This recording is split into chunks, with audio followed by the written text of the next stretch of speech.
ದೇವೇಗೌಡರು ಚೇತರಿಕೆ ಆಗುತ್ತೆ ಅನ್ನುವ ಆಶಾಭಾವನೆ ಇಟ್ಕೊಂಡಿದ್ರು. ನಮಗೂ ಹಾಗೆ ಇತ್ತು. ಆದರೆ ಸಂಜೆ ಹೊತ್ತಿಗೆ ಈ ಸುದ್ದಿ ಬಂದಿದೆ. ನನ್ನ ದೇವೇಗೌಡರ ಸಂಬಂಧ 50 ವರ್ಷಗಳದ್ದು. ಹಾಗೆಯೇ ಚೆನ್ನಮ್ಮನವರ ಸಂಬಂಧವೂ ನನ್ನೊಟ್ಟಿಗೆ 50 ವರ್ಷದ್ದು.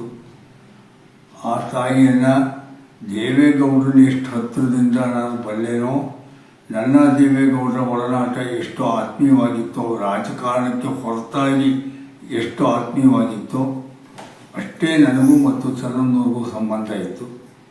ಅವರು ನನ್ನನ್ನು ಮನೆ ಮಗನ ಥರ ಟ್ರೀಟ್ ಮಾಡ್ತಾಯಿದ್ರು. ನಮ್ಮ ಮನೆ ಕಷ್ಟ ಸುಖಕ್ಕೂ ಕೂಡ ಅವರು ನಮ್ಮ ತಾಯಿ ಇಲ್ಲದೆ ಹೋದರೂ ನಮ್ಮ ತಾಯಿ ಸ್ಥಾನ ತುಂಬಿಕೊಟ್ಟಿದ್ರು. ಆಕೆ ಎಷ್ಟು ನನ್ನ ಬಗ್ಗೆ ವೈಯಕ್ತಿಕವಾಗಿ ನನ್ನ ಬಗ್ಗೆ ಅವರು ಅಭಿಮಾನ ಮತ್ತು ಪ್ರೀತಿ ಇಟ್ಕೊಂಡಿದ್ರು ಅಂದರೆ, ನನ್ನ ಹೆಂಡತಿ, ನನ್ನ ಮಗಳು, ನನ್ನ ಅಳಿಯ, ನನ್ನ ಅಕ್ಕಂದರು, ನನ್ನ ತಂಗಿಯರು ಅವರೆಲ್ಲ ಹೇಗಿದ್ದಾರೆ ಪ್ರತಿ ಸಂದರ್ಭ ಅವ್ರ ಮನೆಗೆ ಹೋದರೆ ವಿಚಾರಿಸ್ಕೊಳ್ಳೋರು. ನನ್ನ ದೇವೇಗೌಡರ ಕುಟುಂಬದ ಬಾಂಧವ್ಯ ಎಷ್ಟು ಹತ್ತಿರವಾಗಿತ್ತು ಅಂದರೆ ಅಷ್ಟೇ ಹತ್ತಿರ ಚೆನ್ನಮ್ಮನವ್ರ ಜೊತೆಗೆ. ನಾನು 15 ದಿನಕ್ಕೆ ಒಂದ್ಸಲ, ತಿಂಗಳಿಗೆ ಒಂದ್ಸಲ ದೇವೇಗೌಡರನ್ನ ಭೇಟಿಯಾಗಿ ಈಗ ಹೋಗ್ತಾ ಇದ್ದೀನಿ.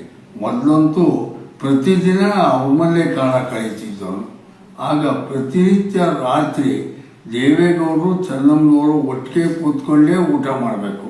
ಆ ಇಬ್ಬರು ಊಟ ಮಾಡೋ ಟೈಮಲ್ಲಿ ನಾನು ಇರಲೇಬೇಕು. ಇದೊಂದು ಪದ್ಧತಿಯಾಗಿ ಬಂದ್ಬಿಟ್ಟಿತ್ತು ಅವ್ರ ಮನೆಯಲ್ಲಿ. ಹಾಗಾಗಿ ದತ್ತನ ಕರಿ ಅಂತೇಳಿ ಅವರಿಬ್ಬರು ಊಟ ಮಾಡ್ತಾ ನನ್ನ ಜೊತೆ ಮಾತಾಡೋದು. ಆ ದಿನಗಳನ್ನೆಲ್ಲ ನಾನು ಕಣ್ಣಿಗೆ ತುಂಬ್ಕೋತೀನಿ. ಆ ತಾಯಿ ಇವತ್ತು ನಮ್ಮ ನಗರಿದ್ದಾರೆ. ನನಗೆ ಅಂಥವು ನೂರಾರು ಘಟನೆಗಳ ಜ್ಞಾಪಕ ಬರುತ್ತೆ. ಆ ಮಹಾಜೀವಕ್ಕೆ, ಅವರ ಆತ್ಮಕ್ಕೆ ಶಾಂತಿ ಕೋರ್ತೀನಿ. ಇವತ್ತು ಮಧ್ಯಾಹ್ನ ತಾನೇ ದೇವೇಗೌಡರ ಮನೆಯಿಂದ ನಾನು ಬಂದಿದ್ದೀನಿ. ಕಡೂರಿಗೆ ಬಂದೆ. ಈಗ ನಾಳೆ ಹೊಳೆನರಸೀಪುರಕ್ಕೆ ಹೋಗೋನಿದ್ದೀನಿ. ಸಂಪೂರ್ಣವಾಗಿ ಅವರ ಅಂತಿಮ ಕಾರ್ಯಗಳಲ್ಲಿ ನಾನು ಕೂಡ ಪಾಲ್ಗೊಳ್ಳೋನಿದ್ದೀನಿ. ಆತ್ಮಕ್ಕೆ ಶಾಂತಿ ಕೋರ್ತೀನಿ. ಪ್ರಪಂಚವೆಲ್ಲ ಹೇಳುವ ಹಾಗೆ ನನ್ನ ದೇವೇಗೌಡರ ಸಂಬಂಧದಲ್ಲಿ ನಾನು ಕೂಡ ಆ ಕುಟುಂಬದ ಸದಸ್ಯನಾಗಿ